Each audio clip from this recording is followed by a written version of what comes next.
begin with Namokar mantra. Namo Arihantanam, Namo Sittanam, Namo Ayuryanam, Namo Vajayanam, Namo Loe, Savasahunam, Esa Panchanamo Yaru, Sava Pavapanasan, Manglanam Cha Savresim, Padamam Hoi Mangal. Okay. Chattari Mangalam avde છે? You can say Chattari Mangalam. Chattari Mangalam, Arihanta Mangalam, Sita Mangalam, Sahu Mangalam, Kevali Paranto Damo Mangalam. Chattari Logottama, Arihante Logottama. Sorry, let me start again. Chattari Mangalam, Arihanta Mangalam, Sita Mangalam, Sahu Mangalam, Kevali Paranta Damo Mangalam. Chattari Logottama, Arihanta Logottama, Siddha Logottama, Sahu Logottama, Kevali Paranto Damo Logottamo. Chattari Sharanam Pavachami, Arihante Sharanam Pavachami, Siddhe Sharanam Pavachami, Sahu Sharanam Pavachami, Kevali Parantam Dhammam Sharanam Pavachami. Dhammam Sharanam Pavachami. Yeah. Okay. Fine. Today, let's start with a story and then we continue with the class. Atish, you can just turn on your video, then I can add you to the screen. Okay. Fine. Okay, so today we'll do the story of Maharani Chelna. Have we done it in this class? No. Alka? No. Nothing of Maharani Chelna. Okay, fine. Okay, so this story took place and it is a true story that has happened. It has happened 2000 years ago. 2000 years ago, you can say 2600 years ago, not even 2000 years ago. 2600 years ago, when Mahavir Bhagwan was in Bharat, which we call India now, when he was in Bharat, when he was born to like Rani Trishula, which was his mother. Have Chelna Rani hatane, she was the daughter of King Chetak. And King Chetak was Mahavir Bhagwan na Nana. The Trishula Devi and Chelna Rani, they were sisters. Both of them were sisters. Trishula Devi was the eldest. She was the first born. And Chelna Rani was the eighth born. She was the eighth born. So both of them were sisters, Alka. Right? Is Alka frozen? I think she's frozen. Oh, no, she's not frozen. Okay, fine. So like they were sisters. Now what happens is that Chelna Rani, when a Jain darshan ma bahut shraddha hati. Ekdam shraddha hati ne Chetak Raja was looking for an eligible bachelor who would be good enough for Chelna Rani, for like Princess Chelna at that time. So what happens is that Shrenik Raja was very impressed with Princess Chelna. But the flaw he had was, according to King Chetak, that he was not eligible because he was not following the Jain principles. He was not following Jain philosophy. He was following Buddhism. And so King Chetak did not want to get Princess Chelna married off to him. Now, back in the time, Elokani ek wife thodi hati, there were many wives at that time. So this Shrenik Raja no ek son hato, Abhay Kumar, and ek son hato called Abhay Kumar. Have that Abhay Kumar and ek khaba padi ke no father is in misery because he's not getting to marry like Princess Chelna. So EJ enu kidnap kari ave છે. Chelna, like Princess Chelna no EJ ne kidnap kari ave છે. Imagine. Like in that time, કે લોકામાં કેટલું બધું boldness એવું બધું હતું કે લોકા એવા બધા કામ બી કરતા હતા. તો ઈ જેને કિડનેપ કરી આવે છે ને પછી કિડનેપ કરી લે છે. So in that age, now once the lady has left the father's home, હવે પછી પાછી ઘરે જાય, it is like an insult or it is like shameful for the father. So now she can't even go back home. Then, okay, then she agrees to marry Shrenik Raja. And this is how the story starts. So Shrenik, and then obviously Shrenik Raja is treating her very like nicely. Have ek દિવસ શું થાય છે કે in the palace, Shrenik, this like Chelna Rani is sitting in a very sad, I mean, she's like very sad basically. So Abhay Kumar again was a follower of like Jainism. So he understood her sadness, and he went, and she was sad because કે ત્યારના ટાઈમમાં Buddhism બધું બહુ ફેલાઈ ગયું હતું. It had widely spread. અને ચેલના રાણીને દુઃખ અંદરથી થતું હતું કે આપણો જૈન ધર્મ તો પરમ પવિત્ર, પરમ સત્ય, અનાદિ અનંત છે, લાઈક સર્વજ્ઞની વાણી છે, એમાં અનંત જ્ઞાન લાઈક એમાં લાઈક અરિહંત ભગવાનને પ્રગટ થાય છે, ને આ બૌદ્ધ ધર્મનું બધું લાઈક એટલું બધું ફેલાઈ ગયું છે. તો આ બધી એનું she is expressing her sadness to Abhay Kumar, and Abhay Kumar is agreeing. તો એ લોકો શ્રેનિક રાજા સાથે વાત કરે છે, ને શ્રેનિક રાજા કહે છે, જો તમને અહીંયા સેડ કે ઉદાસ રહેવાની જરૂર નથી, તમને જે બી કરવું હોય ને તમે કરો. તો ત્યાં આતિશ, ત્યાં દિવાનજી આવે છે, ત્યાં લોકો દિવાનજીને બોલાવે છે, અને ચેલના રાણી આદેશ આપે છે કે તમે એક જીન મંદિર મને બનાવી દો. એક મને તમે જીન મંદિર મને તમે જલ્દીથી બનાવી દો. તમને જેટલું બી સોનું વાપરવું હોય, તમને જેટલા બી જ્વેલ્સ વાપરવા હોય, જે બી તમને જેટલો બી ખર્ચો કરવો હોય તમે કરો, પણ મને એક જીન મંદિર બનાવી દો. તો પછી અભય કુમારજીને ચેલના એમ વિચારે છે કે આ શ્રેનિક રાજાને કેવી રીતે આપણે એને પલટાવા, how do we change his mindset, કે જો રાજા જૈન દર્શનને સ્વીકારશે ને તો આખું કિંગડમ જૈન દર્શનને સ્વીકારી લેશે. તો એ લોકો હવે એના જે ગુરુઓ હોય છે ને, એ લોકો એમ કહે છે કે આમને કેવળ જ્ઞાન પ્રગટ થઈ ગયું છે. આજે એ લોકોના ગુરુ હોય છે, એમ એ લોકોને લાઈક બધાને એમ કહે છે કે અમને કેવળ જ્ઞાન પ્રગટ થઈ ગયું છે, અમે તો સર્વજ્ઞ ભગવાન છે, અમને તો કેવળ જ્ઞાન પ્રગટ થઈ ગયું છે. તો એક દિવસ ચેલના રાણી આ બેને બોલાવે છે, આ બે બૌદ્ધ ગુરુઓને ફોર લંચ.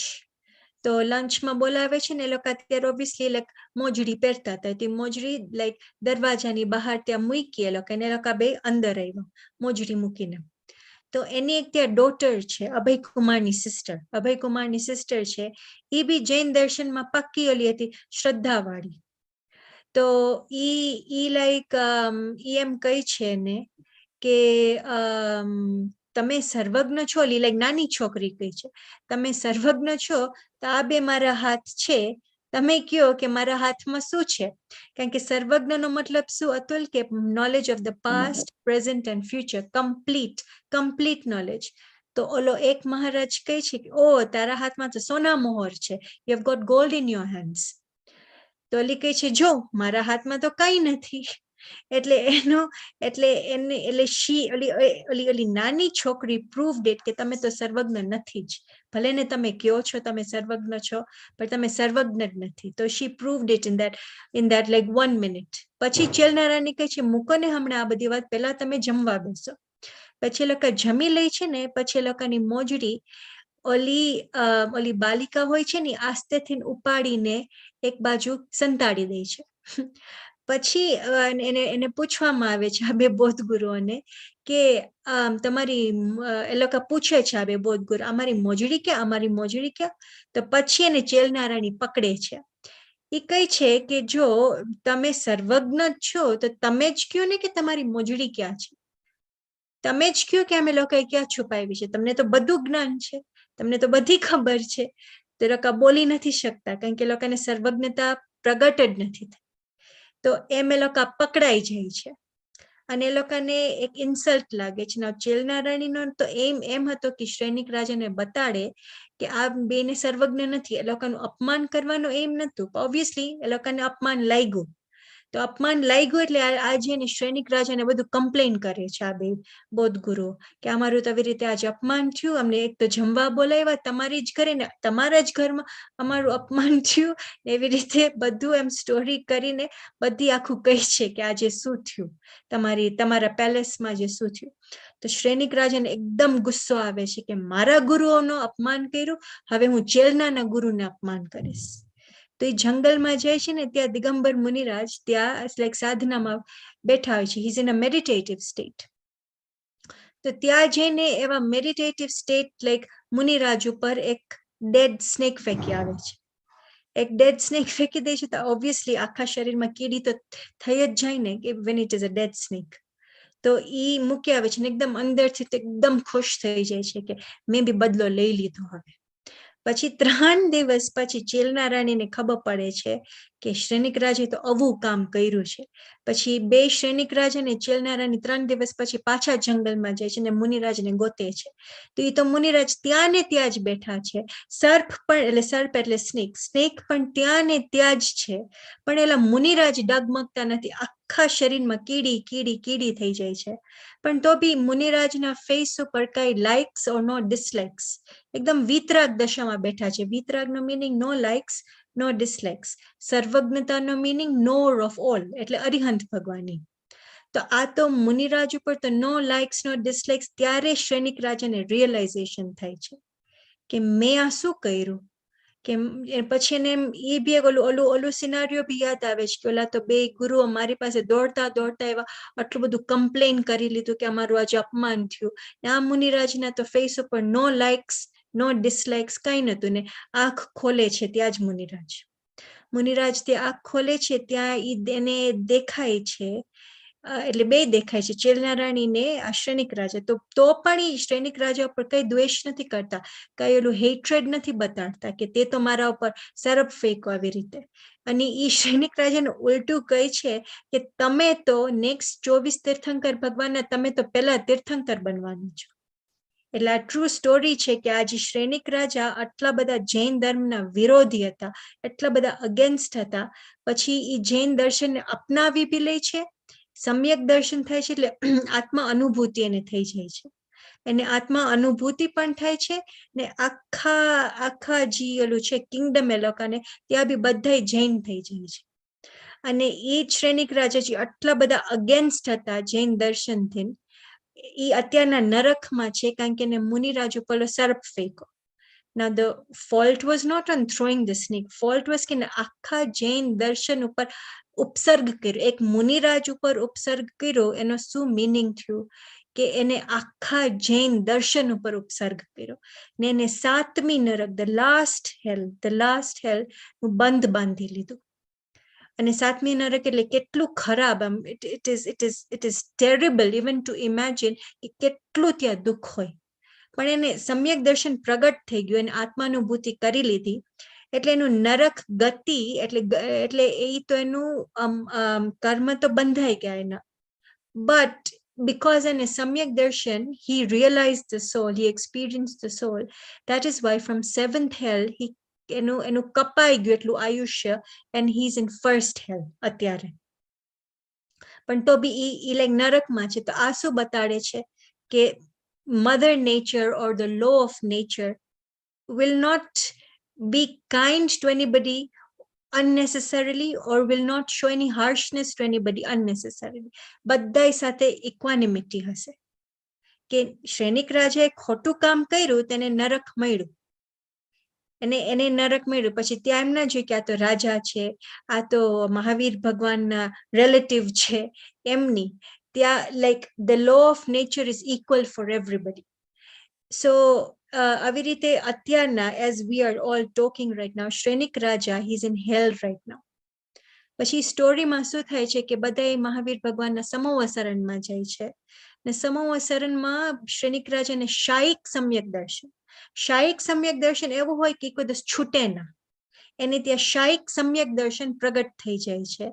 અને શાયિક સમ્યક દર્શન પ્રગટ થઈ જાય છે ને basically the gist of the story is કે ચેલના રાણીની આમાં જીત થઈ, આમાં એની વિજય થઈ કે આજે એને એક રાજાને એને બદલાવી નાખ્યા તો આખા કિંગડમમાં કેટલો બધો ફરક આવી ગયો, કેટલો બધો બધાયમાં ચેન્જ આવી ગયો. બધા જૈન બની ગયા કે લાઈક બધા જૈન માન્યતાને માનવા માંડ્યા. આવી રીતે કેટલો બધો ફરક આવ્યો. Now this is a true story which has happened 2600 years ago and even 2600 years later we are talking about Maharani Chelna કે ને આવા સ્ટ્રોંગ કેરેક્ટરના સ્ત્રી હતા, આટલા બધા સ્ટ્રોંગ આખા કિંગડમની આખું એને ભવિષ્યને બદલી નાખ્યું, આટલા સ્ટ્રોંગ કેરેક્ટર હતા.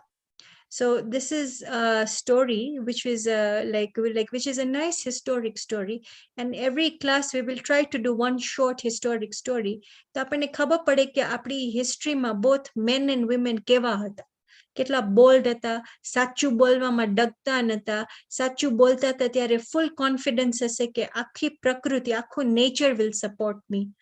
કેટલું એ લોકોમાં કેટલી બધી ઓલી દ્રઢતાનો મીનિંગ કે કેટલી બધી એ લોકોમાં સેલ્ફ કોન્ફિડન્સ હતી, કેટલી બધી સેલ્ફ કોન્ફિડન્સ હતી, આત્મવિશ્વાસ કેટલો બધો હતો એ લોકોમાં. તો આ બધું it is a good thing to learn, કારણ કે આપણે આ પંચમ આરાના અંત સુધી જૈન દર્શનને ટકાડવાનું તો છે જ ને, તો ચેલના રાણી જેવું આપણામાંથી બી કોઈને થવું પડશે ને. સો એટલે કે લાઈક શ્રેણિક રાજા જેવું આપણામાંથી જ થશે બધે. એટલે અને દિવાનજી બી આપણામાંથી જ થશે, આપણા જેવા જ બીજું એક મંદિર બાંધશે.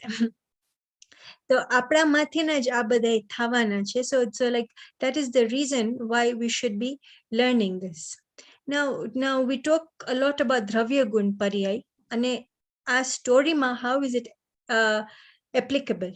આપણે દ્રવ્ય ગુણ પર્યાયનું always આપણે આટલી બધી we elaborate on it and we emphasize also on it. Now Jain દર્શન માને છે કે દ્રવ્ય છે અને પર્યાય બે છે, એટલે આ બે એંગલ્સ છે, કારણ કે ગુણોના સમૂહને દ્રવ્ય કહેવાય છે. The togetherness of infinite attributes is called દ્રવ્ય, અને પર્યાય is the changing form.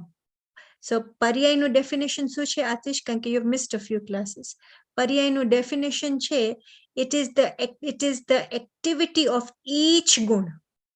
It is the activity of each ગુણ, એને પર્યાય કહેવાય છે.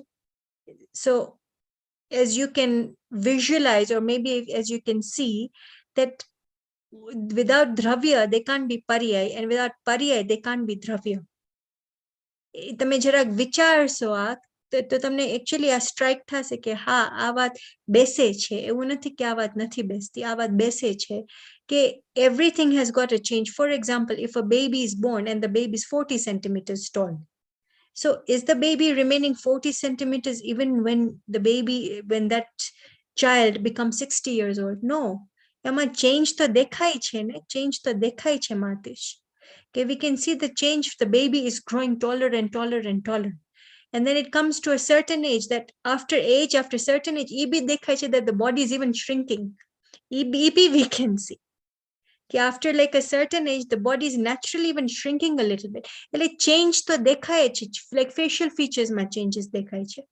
When a baby is born and face kevu hoy che, when the baby is 20 years old and face kevu hoy, 40 years old and 60 years old, ma ketlo farak dekhaye che આપણને. બધી વાતમાં આપણને દ્રવ્ય ગુણ પર્યાય દેખાય છે. So in this story, what are they trying to say? કે આ જે બૌદ્ધ ગુરુ હતા ને આતિશ, અતુલ, એ લોકો માનતા હતા કે ખાલી પર્યાયનો જ એક્ઝિસ્ટન્સ છે, દ્રવ્યનો એક્ઝિસ્ટન્સ જ નથી. બૌદ્ધ માન્યતા જે છે ને એ આવી રીતે છે. એ લોકો શું માને છે? અલકા એ લોકો એમ માને છે કે દ્રવ્ય તો કઈ છે જ નહીં. એ લોકો એમ માને છે એકલી પર્યાય છે, એકલી પર્યાય જ છે, પર્યાય જ છે, દ્રવ્ય નથી. તો પર્યાય કેની છે? ફર્સ્ટ ઓફ ઓલ ક્વેશ્ચન એ તો થાય ને, ગુણ જ નથી, તમે કહો છો દ્રવ્ય જ નથી, તો પર્યાય થાય છે કે નહીં? તો એ એક ક્વેશ્ચન થાય. તો એ બૌદ્ધ માન્યતા છે. એ લોકોનું આખો જે બૌદ્ધ દર્શન છે એના ઉપર માન્યતા છે કે ક્ષણિક એક આવે છે શબ્દ. ક્ષણિકનો મતલબ કે one which is destroying every second. One અને પર્યાયનું તેમ જ છે ને, it is destroying every second. નવી થાય છે ઉત્પન્ન, નવી every સમય નવી પર્યાય જ થાય છે. તો લોકો ખાલી પર્યાયમાં જ માને છે, ચેન્જમાં જ માને છે. એ લોકો એમ માને છે કે for example, Atul who joined the class 15 minutes ago is not the same Atul who is sitting right like now in class. But it is the same Atul, isn't it? Or have you changed Atul? It is the same you. It is the same you. Khali tamaru 15 minutes, now you're 15 minutes older, isn't it? You're just 15 minutes older. So ave e ek manyata che. Atish. અને બીજી માન્યતા શું છે બીના આંટી? બીજી માન્યતા છે વેદાંતની માન્યતા, કે લોકો માને છે કે ઓનલી દ્રવ્ય ઇઝ એક્ઝિસ્ટિંગ અને પર્યાય જેવું કઈ છે જ નહીં. હવે પર્યાય જેવું કઈ ના હોય તો એ તો એમ કહે છે કે આપણે બધાય મિથ્યા દર્શનમાંથી સમ્યક દ્રષ્ટિ થાય છે કેવી રીતે? તો પછી એ બી એક વિચાર હોય છે ને. આપણે મહાવીર ભગવાનનું જ લઈએ એક એક્ઝામ્પલ. એ તો ઇન લાઈક 10 ભવ પહેલાથી લાયન હતા. હવે પર્યાય જ ના હોય તો પછી લાયન માંથી મહાવીર થયા કેવી રીતે? તો પછી અનાદિ અનંત કાળ સુધી મને એક આ શરીર મળ્યું છે તો મારે I am suppose to be like this only. My looks should not change. My hair, there should be no growth. My skin should not age. My nails should not grow. My body should not wrinkle. But એવું તો છે નહીં. But everything is not remaining constant. Constancy સાથે change તો દેખાય છે ને આપણને. કેરીને જ લઈએ, કેરી day 1 લીધી Atish, the carry change, which is the same carry on day 5. એમાં change શું આવ્યો કે from green color it changed to yellow color. Change તો દેખાણો ને, but it remained constant as well. each carry જ. બીજી કેરી તો નથી લીધી on like day 5. each કેરીમાં change તો દેખાય છે ને Alka. Take for example your car. You bought a brand new car. When you bought the car, it looked brand new. Now, all of you will admit that it is the same car that you're using for 5 years. This is only an example, that you're using the same car for 5 years. After 5 years, એમાં change તો દેખાય છે ને ગાડીમાં. કંઈક તો change દેખાય છે ને બધાને. Something or the other, which you will know yourself in your own car. શું change દેખાય છે? Change તો દેખાય જ છે. એટલે દ્રવ્ય સહિત પર્યાય છે. એટલે આ બે જે માન્યતાઓ છે ને, એકનું નામ છે બૌદ્ધ, બૌદ્ધ એટલે બુદ્ધિઝમ, ને બીજુંનું નામ છે વેદાંત, વેદાંત એટલે હિન્દુઇઝમ. આ બેની માન્યતા આવી રીતે છે. આ બેની માન્યતા આવી રીતે છે અને અને અને એ એક એંગલને આખું દ્રવ્ય માની લે છે. હવે એ બરાબર નથી, એ બરાબર નથી. તે કારણે આતિશ 2600 years ago મહારાણી ચેલનાને આવી રીતે એક કરવું પડ્યું, એમ કરવું પડ્યું એને to save her public or even you can say કે like જૈન ધર્મનો ઝંડો એનો ફ્લેગ ઊંચા રાખવા માટે. એટલે આ કારણ છે કે આવી રીતે ખોટી બધી માન્યતાઓ બધી ઊભી થઈ જાય છે. અને આપણે એક એવી બોલ્ડનેસ નથી દેખાડતા ચેલના રાણીની જેમ. Yeah okay, now Atulya, your question. આપણે એ એક્સપ્લેન તમે કર્યું, પણ આપણા જ within our Jain community we have Swatambar and Digambar. And માન્યતા બેની